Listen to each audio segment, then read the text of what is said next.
De este caso vamos a ir a Buenos Aires a hablar con Javier Milei, economista argentino. Muy buenos días, Javier, ¿cómo estás? ¿Qué tal? ¿Cómo están ustedes? Un gusto hablar con ustedes nuevamente. Igualmente, muchas gracias, Javier. Javier, bueno, salió este bombazo ayer tarde noche, ahora se está asimilando. ¿Cuál es la reacción en el mercado? ¿Cuál es la visión de ustedes como economistas de esto? A ver, yo lo que diría al respecto es, mirá, si esto fuera el primer indicio de que la justicia argentina va a empezar a funcionar como corresponde, sería algo digno de festejar. Ahora digo, la verdad que aparezca todo esto justo en un contexto donde la macro argentina está bastante convulsionada y hay muchos indicadores negativos, momentos donde el presidente está en caída libre en las encuestas, el principal alfil de la coalición gobernante, digamos que es la gobernadora de la provincia de Buenos Aires, está salpicada en casos, digamos, de turbios respecto al financiamiento de la campaña, digo. Entonces, digo, yo festejo siempre, digo, que se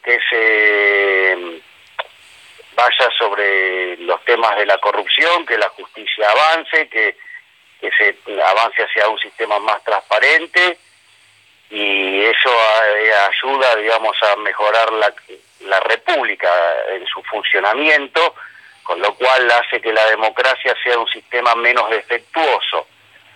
Pero de todos modos, o sea, me reservo digamos, la opinión de acá para adelante, porque yo recuerdo cuando fue en el gobierno de la Rúa, hubo un arrepentido por el tema de coimas en el Senado, y el único que terminó preso fue el que denunció. O sea, entonces, digo, yo la verdad es que yo querría ver preso algún político, yo querría ver preso, digamos, tipos que han participado activamente en montar estos negocios desde el Estado, ¿sí? Y me gustaría, digamos, que a los políticos se les saquen sus bienes. Sin embargo, en eso sí son bien corporativos, y las mierdas esas jamás te van a firmar en Argentina la extensión de dominio, ¿no? O sea, con la de ellos no se jode. Entonces yo, hasta que no vea, porque ¿sabes lo que pasa? Las mierdas de los políticos, o sea, y yo no voy a, digo, les pido perdón de usar lenguaje tan fuerte, pero no merecen otra descripción, no sé en otros lugares, pero al menos en Argentina no merecen otra. La realidad es, ellos dicen, no, bueno, los empresarios. Bueno, mira, los empresarios no pueden comprar favores que los políticos no tienen para vender.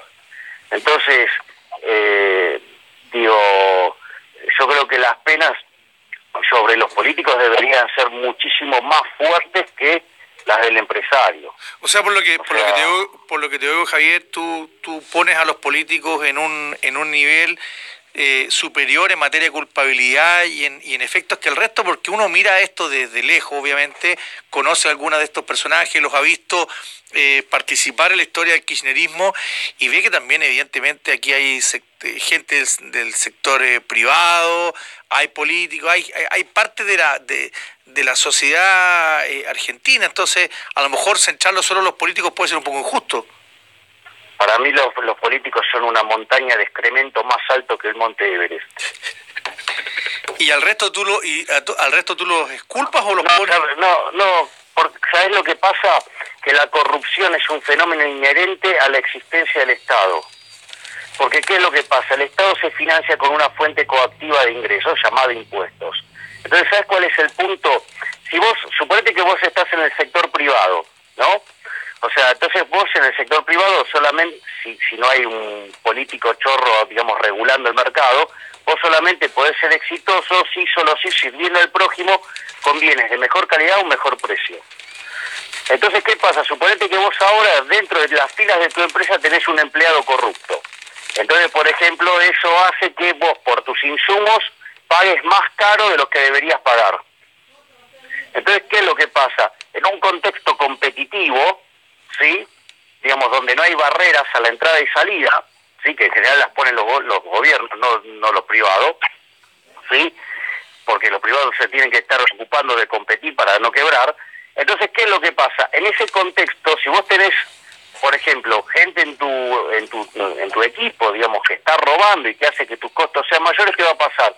Existe la posibilidad que entre otra empresa, ¿sí?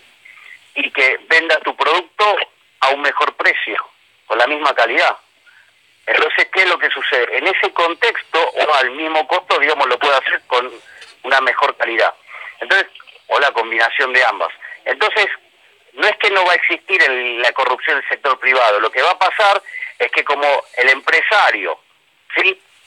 Lo va a sufrir en su propio bolsillo, ¿sí? Va a terminar quebrando. Entonces, si no lo hace, quiebra. O sea, si no es eficiente, quiebra. Entonces, y el costo que lo paga el empresario perdiendo su capital. ¿Por qué? Porque el capital queda en manos de quien determina el consumidor, ¿sí? Con su acto de compra. Ese es el por qué, digamos, en el sector privado, digamos, la corrupción se termina depurando. ¿Por qué? Y porque el tipo si no pierde plata. Y esa es la gran diferencia con lo que pasa en el sector público, porque vos en el sector público, como te financiás con una fuente coactiva de ingresos, hagas las cosas bien o mal, tus ingresos siguen siendo los mismos. Consecuentemente, en ese contexto donde tus ingresos siguen siendo los mismos, vos no tenés incentivos a modificarlo. ¿Por qué? Porque lo hagas bien o lo hagas mal, nunca vas a quebrar. Esos ingresos van a estar de todos modos, porque se llaman impuestos. O sea, pagás o te rompen la cabeza. Entonces, ese es el punto fundamental, porque el problema esencialmente está en el Estado y no, digamos, en el sector privado.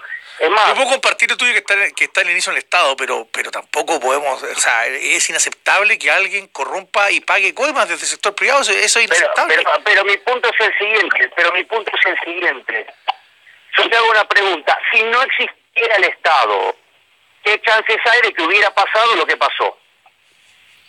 Si el Estado no hiciera obra pública, ¿qué chances hay de que pase esto que está pasando? Cero. Digamos, los empresarios no pueden comprar favores que los políticos no tienen para vender. Es decir, la génesis de la corrupción es la existencia del Estado, porque se financia con una fuente coactiva de ingresos. Ahí está la madre del borrego. Ahora digo, si queremos ser funcionales a las mierdas humanas de los políticos, ¿sí? Que siempre tratan de echar las culpas sobre otros, ¿sí? Para justificar lo que ellos roban, bueno, digamos, o sea, yo no soy la persona para justificar eso. O sea, entonces, el génesis del problema es la existencia misma del Estado. ¿Sí? Bueno, entonces, gracias Javier. Gracias. No, por favor, abrazo. Se nos acabó el tiempo. Gracias Javier Milei, economista argentino.